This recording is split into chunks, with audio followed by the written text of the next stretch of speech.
नमस्कार। सनातन विचार श्रृंखला में आपका स्वागत है।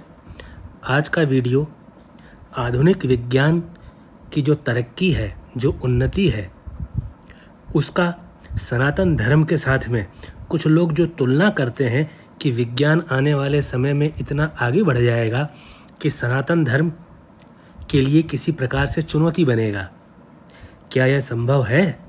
तो इस प्रकार का वीडियो, इसमें एक विचार प्रस्तुत किया गया है एक प्रश्न के साथ में।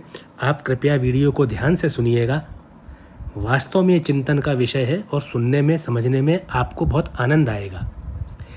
प्रारंभ में ही मैं आपको बता दूं, एक विवादास्पद प्रश्न, क्या आधुनिक वैज्ञानिक पद्धति और आत्मा की धार्मिक आकांक्षा, इसके बीच में कोई संघर्ष है?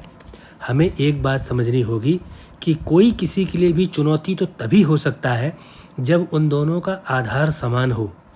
यदि दो चीज़ों में से किसी एक चीज़ का आधार दूसरे से अलग है, तो जब उनमें समानता रही ही नहीं तो वे एक दूसरे के लिए चुनौती बन भी नहीं सकते हैं। यदि हम सनातन धर्म को सही से समझते हैं तो फिर कोई बात ही नहीं है, लेकिन अगर अच्छी तरह से नहीं समझते हैं तो कृपया एक छोटी सी विवेचना जो मैंने इस वीडियो में की है उसको समझने का हम प्रयास करते हैं। आप अपने बहुमूल्य समय का योगदान इसमें दीजिएगा। आमतौर पर जब लोग विज्ञान की बात करते हैं तो आम जनता जो समझती है वह विज्ञान है। विज्ञान के द्वारा प्रदान की गई सुविधा, जैसे तेज़ यात्रा की सुविधा, हवाई जहाज़, रेलगाड़ी, तेज़ गाड़ी, टेलीफोन, सेल फ़ोन, कोई इंटरनेट का साधन, उपग्रह, टेलीविज़न, आधुनिक चिकित्सा सुविधा, इस प्रकार की सुविधा जो कि एक आम आदमी के आंखों के सामने घूमती है। ये वे चीज़ें हैं जो लोगों के दिमाग में तब आती है जब वे विज्ञान द्वारा की गई तकनीकी प्रगति के बारे में बात करते हैं, टेक्नोलॉजी की बात करते हैं। लेकिन विज्ञान का मतलब टेक्नोलॉजी नहीं है। विज्ञान जीवन का एक दृष्टिकोण है। ये सामान या सुविधा जिनका मैंने नाम लिया, ये व्यापारिक उत्पाद हैं, बिजनेस प्रोडक्ट है। स्वयं में ये विज्ञान नहीं है। ये सामान सभी जो हैं विज्ञान की एप्लीकेशंस हैं। इसमें कोई भी तर्क करने की बात नहीं है कि आधुनिक विज्ञान ने मनुष्य के जीवन को कई साधनों से आरामदायक बनाया है।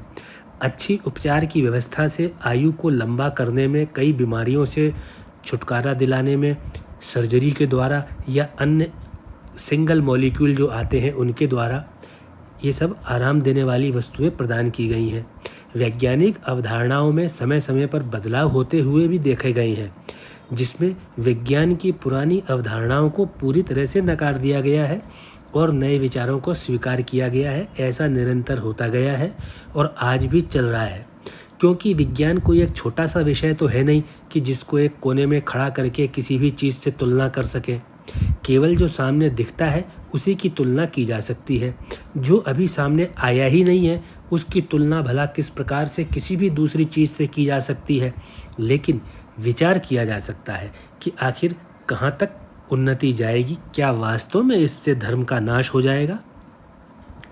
पहली बात मैं आपको बता दूं, हमारी आदत है, हम अपने चैनल में किसी अन्य धर्म की बात ही नहीं करते हैं, केवल और केवल सनातन की बात करते हैं। और जब सनातन की बात करते हैं तो स्पष्ट है कि हम उपनिषदों, वेदों, श्रीमद् भागवत गीता, अन्य पुराण, भगवान राम का जीवन, भगवान कृष्ण का जीवन, महाकाव्य महाभारत, रामायण और अन्य संतों के प्रवचन जो कि रिकॉर्ड में हैं, जो दिए गए हैं, आदि आदि इन्हीं चीज़ों की बात करेंगे। क्योंकि जो ज्ञान और विचार वहाँ से हमको मिलते हैं वही हमारे विचार होते हैं। इनमें से कोई दो राय नहीं है कि आधुनिक विज्ञान ने मानव जीवन को बहुत आरामदायक बनाया है, किंतु सनातन आराम के स्थान पर आनंद को प्राप्त करने की सलाह देता है। दारण्यक उपनिषद में भगवान याज्ञवल्क्य अपनी धर्मपत्नी को यही सिखाते भी हैं। फिर भी एक गौर करने से समझने की बात है कि ये सभी की सभी सुविधाएं जो हैं वे बाहरी हैं, इनमें से आंतरिक तो कुछ भी नहीं है। यदि हम वैज्ञानिकों की बात समझें तो जानेंगे कि वे ऐसा समझते हैं कि दुनिया सभी के लिए बाहरी है और यह सभी वैज्ञानिक धारणाओं का मूल आधार है। अब विज्ञान अवलोकन और प्रयोग यानी ऑब्जर्वेशन और एक्सपेरिमेंट के तरीके में काम करता है। यह कहने की आवश्यकता नहीं है कि जो कुछ भी देखा और प्रयोग किया जाता है, जिस चीज़ का भी एक्सपेरिमेंट किया जाता है, वह बाहर ही होता है, क्योंकि अंदर तो वह हो भी नहीं सकता। दुनिया का बाहरी होना यहाँ विचार करने के लिए एक बहुत ही महत्वपूर्ण पहलू है।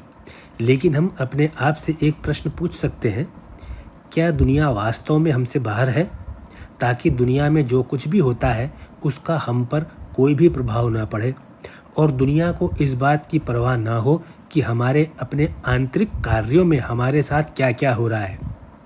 क्या व्यक्ति और दुनिया यहाँ विचार के दो सिद्धांत हैं, अलग अलग हैं व्यक्ति और दुनिया? क्या वे एक दूसरे से अलग हैं? कौन? व्यक्ति और दुनिया। क्या दुनिया का व्यक्ति से कुछ लेना देना नहीं है, या एक व्यक्ति का इस दुनिया से कोई लेना देना नहीं है? लेकिन क्या वास्तव में ऐसा है? यह एक सवाल है जो लोगों को सोचना चाहिए। जब इसको सोच लेते हैं तब जाकर के सनातन शास्त्र समझ में आते हैं। जब मनुष्य के अंदर की बात करते हैं तो यहाँ पर विज्ञान लड़खड़ा जाता है।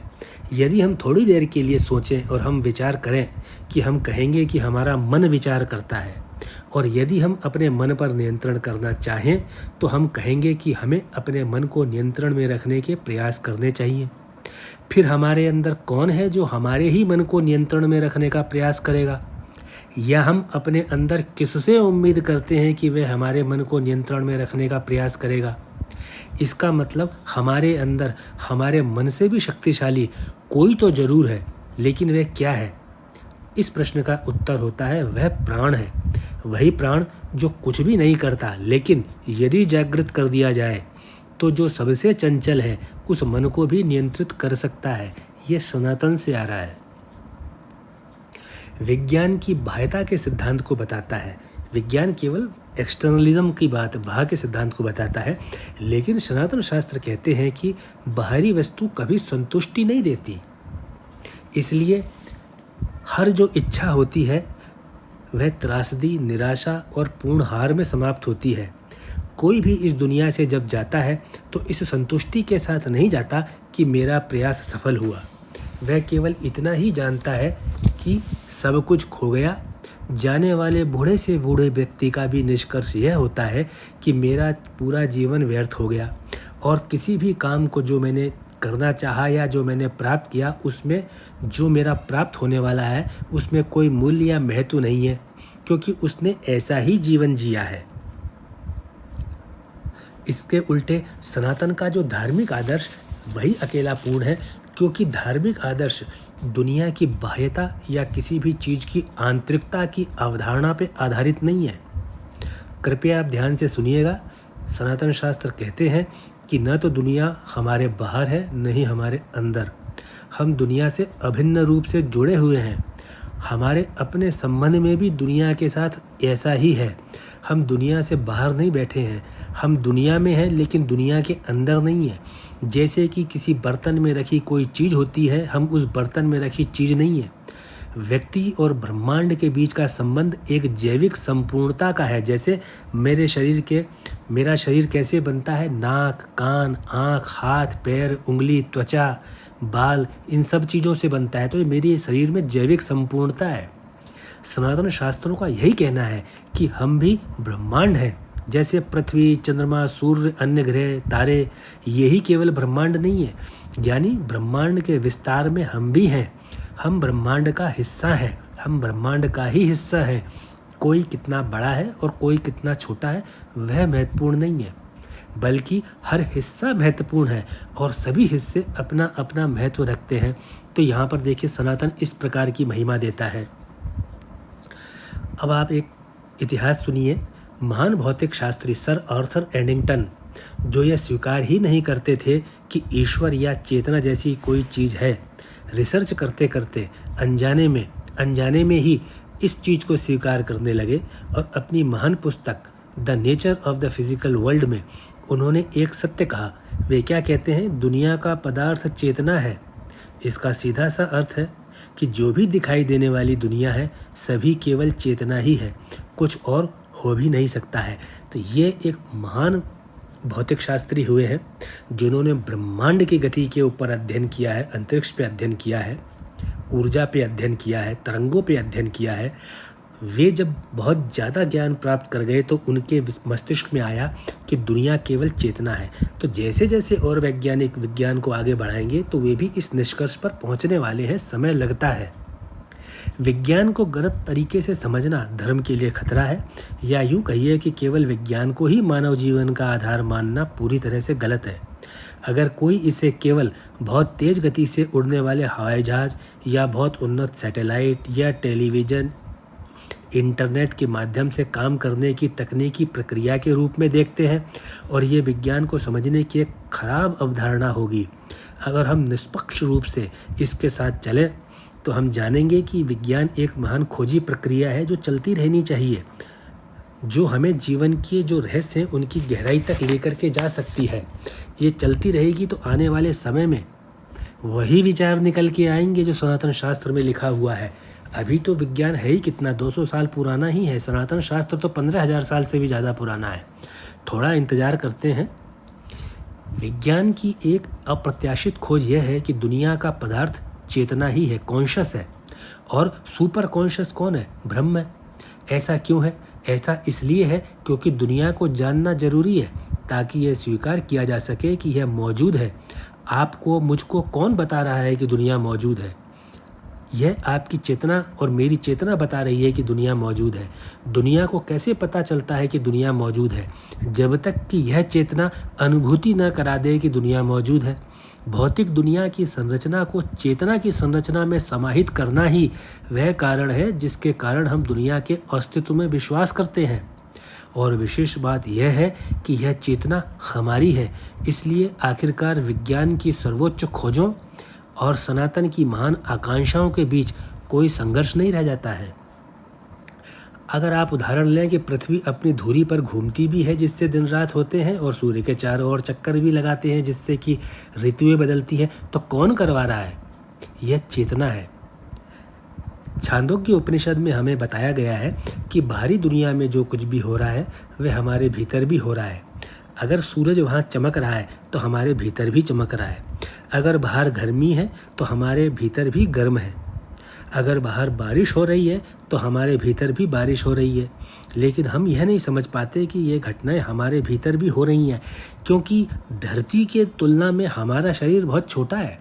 तो धरती में अगर मूसलाधार बारिश होगी उससे 100 गुना तेज भी हमारे शरीर में इसका असर आएगा अंदर में, तो आपको उसका असर पता नहीं चलेगा। जो दुनिया के बाहर हो रही सभी चीज़ों के अनुरूप हमारे शरीर में होता है। सनातन कहता है हम विश्व हैं। हमारा पूरा शरीर के अंदर जितने तत्व हैं वे सारे के सारे ब्रह्मांड में फैले हुए हैं। आज ऐसे विज्ञान की खोज हमें बताती है, ये विज्ञान बोलता है। महान योग वशिष्ठ ग्रंथ जो है वहाँ भी ऐसा ही लिखा हुआ है। उपनिषद भी हमें यही बताते हैं। यह केवल पश्चिम और पूर्व का मिलन होने वाली बात नहीं है। यह होगा कि पश्चिम ने सनातन को प्राप्त कर लिया, केवल इतनी सी बात होगी, लेकिन समय लगेगा। मिलन नहीं होता। ईश्वर और मनुष्य एक विशाल विश्वव्यापी सृष्टि में एक दूसरे से हाथ मिला रहे हैं। इसलिए यदि प्रश्न होता है कि क्या विज्ञान की उन्नति सनातन धर्म के लिए चुनौती है या चुनौती बनेगी या सनातन धर्म से आगे निकलेगा, तो एक सरल सा उत्तर भी इसका निकल के आता है कि विज्ञान की उन्नति किसी भी प्रकार से सनातन के लिए चुनौती नहीं है और नहीं होगी, बल्कि आने वाले समय में दोनों एक ही सिद्धांत होने वाले हैं। लेकिन वो आने वाला समय कितने वर्षों के बाद होगा, इसको कह पाना उतना आसान वर्तमान में नहीं है। तो इस प्रकार से आपने विचार सुना कि सनातन धर्म को क्या आधुनिक विज्ञान या विज्ञान की प्रगति जो आज तक है या जो भविष्य में होगी उससे किसी भी प्रकार की चुनौती या नुकसान है। तो यहाँ पर मैंने छोटे से रूप में विचार को प्रस्तुत करने का प्रयास किया है कि ऐसा कुछ नहीं है। सनातन आनंद के ऊपर निर्भर है और विज्ञान केवल आराम दे सकता है। दोनों भिन्न भिन्न वस्तुएं हैं। इसके ऊपर एक वीडियो हमने आरण्यक उपनिषद से प्रभु जो याज्ञवल्क्य जी अपनी धर्मपत्नी को समझाते हैं उसके ऊपर बनाया भी है। और अगर आपके कमेंट होते हैं तो उसको हम यहाँ पे एक नया विस्तार से वीडियो बना देंगे। वर्तमान में जो आपने ये वीडियो सुना, देखा, अपने बहुमूल्य समय का अंश दिया, मैं उसके लिए आपका आभारी हूँ और आपको बार बार धन्यवाद देता हूँ।